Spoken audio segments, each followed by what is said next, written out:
આ વાતાવરણ જે મિર્ઝાપુર ને જે આ જે વાતાવરણ જે ફેલાવાનું કામ કર્યું છે ને એમાં દિનેશભાઈ પાતરનો મોટો રોલ છે. કેમ તમને એવી શંકા લાગે છે કે તમે જે વાત કરી કે ભૂતકાળમાં જેટલી પણ ઘટનાઓ બની એમાં ક્યાંક ને ક્યાંક અંદર ખાને તેમની સંડોવણી હોવાની? જીગીસાબેનના સાગરીત છે આ દિનેશ પાતર. ભાઈ અલ્પેશભાઈ કથિરી આવ્યા હતા, એમના પણ સાગરીત હતા. અને જ્યારે પણ આ ટીમ ગોંડલની અંદર પ્રવેશ કર્યો ત્યારે આ દિનેશભાઈ પાતર ખૂબ ઉલડીને હાથ બતાવીને બધાને કહેતા હતા, જો અમે આ કામ કરીશું. દિનેશભાઈ પાતર આમાં જે છોકરીઓ સાથે મિલી ભગત કરીને આ હની ટ્રેપ કરાવેલી હોઈ શકે એ 100% પાકું છે.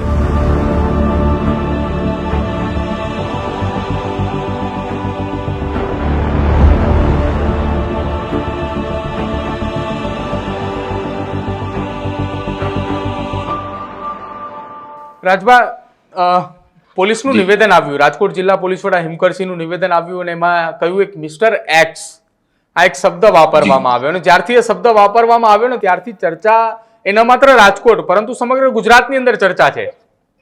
કેમ કે એક એવો ચકચારી કેસ બન્યો હતો કે જેમાં ગુજરાતના બે મોટા રાજકીય નેતાઓના નામ પણ આવ્યા. સુસાઇડ નોટના પ્રમાણે અનિરુદ્ધસિંહનું નામ આવ્યું. અનિરુદ્ધસિંહે સોશિયલ મીડિયાના માધ્યમથી વિડીયો વાયરલ કરીને જયરાજસિંહનું નામ આપ્યું.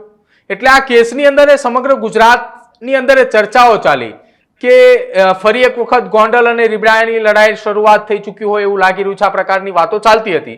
આ તમામની વચ્ચે રાજકોટ જિલ્લા પોલીસ વડાએ કહ્યું કે એક એક્સ, સવાલો તો તેમની સામે પણ ઊભા થઈ રહ્યા છે ને કે કોઈ સગીરા હોય અથવા કોઈ એક મહિલા હોય, કોઈ યુવતી હોય, એ 1 વર્ષથી જો કોઈ વ્યક્તિને ઓળખતી હોય અને એમ કહે કે મિસ્ટર એક્સ નામની વ્યક્તિ હતી, તો આ તો કેમનું માન્યમાં લઈ લેવાય?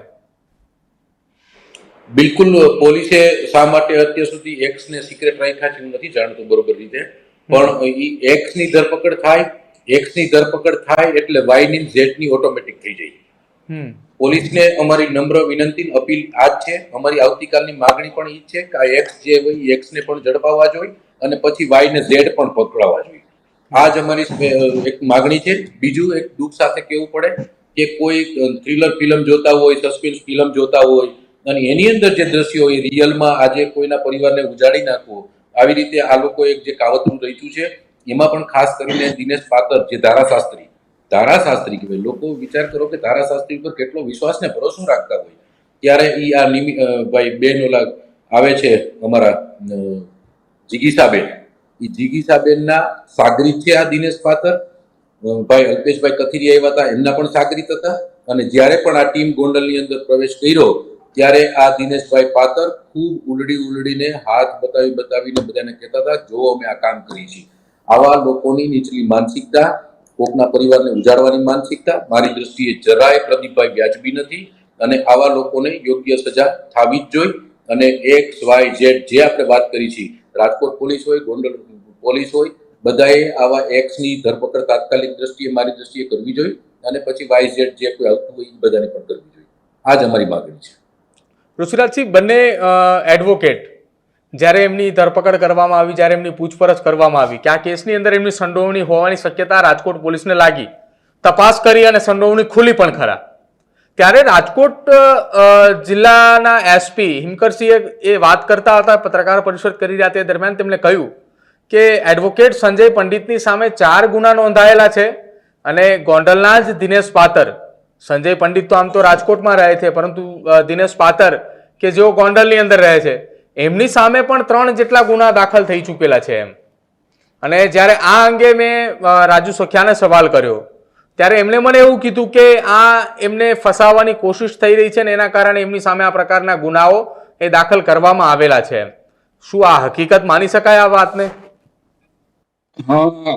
દિનેશ પાતર ને તો હું એકદમ નજીકથી ઓળખું છું અને મારે તો એને ઘરે આવવા જવાના વ્યવહારે હતા.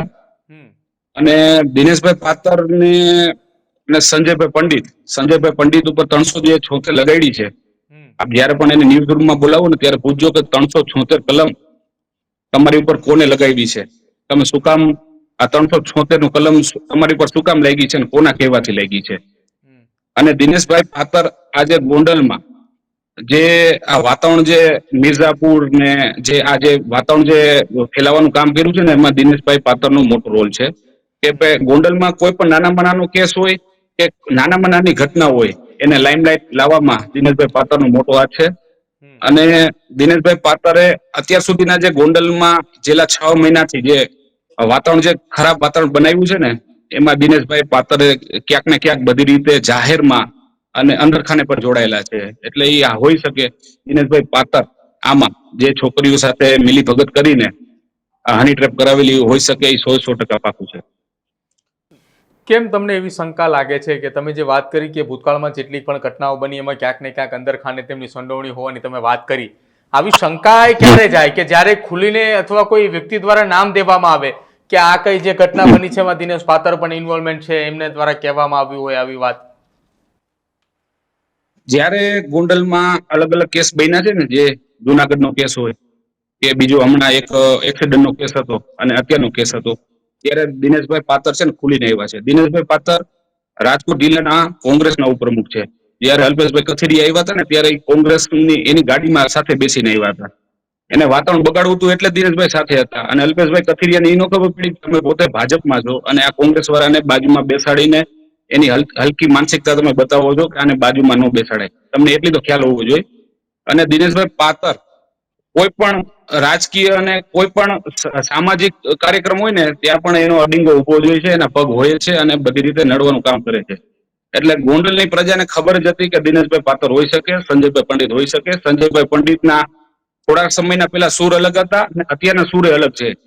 થોડા સમય પહેલાના અનિરુદ્ધસિંહ વિરુદ્ધના સૂર હતા, અત્યારે જયરાજસિંહ જાડેજાના વિરુદ્ધમાં સૂર હોય છે. એટલે ખ્યાલ આવી જાય, માણસો સમજુ છે અને ખ્યાલ જ હોય છે કે અત્યારે આ બે ટોળકી શું કરે છે. અને હજી આમાં ઘણા નામ ખુલશે.